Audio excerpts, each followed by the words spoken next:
एक फौजी की छोटी सी प्रेम कहानी जो कि एक मुठभेड़ में शहीद हो गए, उनको नमन है।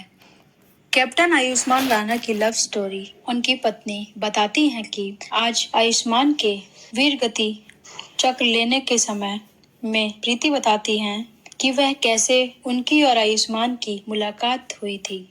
वह कभी नहीं भूलेंगी।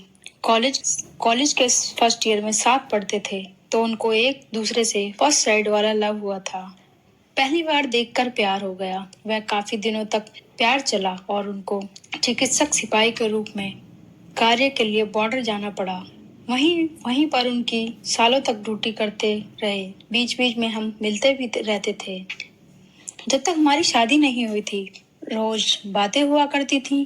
एक दिन उन्होंने मुझे सरप्राइज दिया और मेरे घर वालों को शादी के लिए मना लिया और फिर हमारी शादी हो गई। शादी के कुछ दिनों बाद आयुष्मान को बॉर्डर जाना पड़ा। हम रोज बातें किया करते थे। बीच में ता है हमने काफी सारी बातें की। उन्होंने मुझे वहाँ के बारे में कुछ नहीं बताया और हमारे बारे में ही बातें करते रहे। वो ऐसे बातें कर रहे थे जैसे मानो सारे जन्म एक ही दिन में जी रहे हैं। उन्होंने अपने फ्यूचर, बच्चे, सब चीजें प्लानिंग की और कहा मैं जल्द ही आऊंगा और मेरी चिंता खत्म हुई। अगली सुबह ही मुझे कॉल आती है कि वह नहीं रहे, वह वीर गति को प्राप्त हो गए। यह सुनकर मुझे काफी घंटों तक कुछ समझ नहीं आया। बिल्कुल यकीन नहीं हुआ कि ऐसा भी कुछ हुआ है।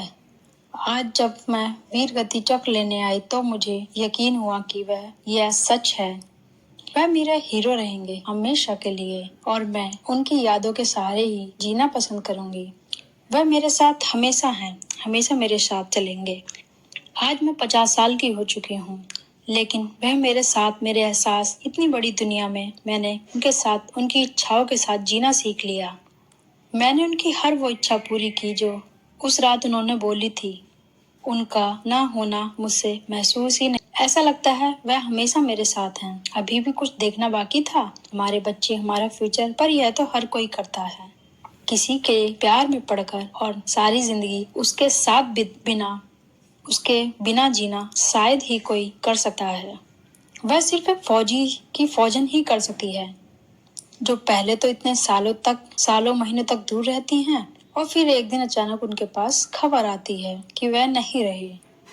उन्हें जैसे हर चीज की आदत पड़ जाती है, इसलिए उनका साथ होना वह हमेशा महसूस करती हैं। उन्हें कभी ऐसा लगता ही नहीं कि वह जा चुके हैं।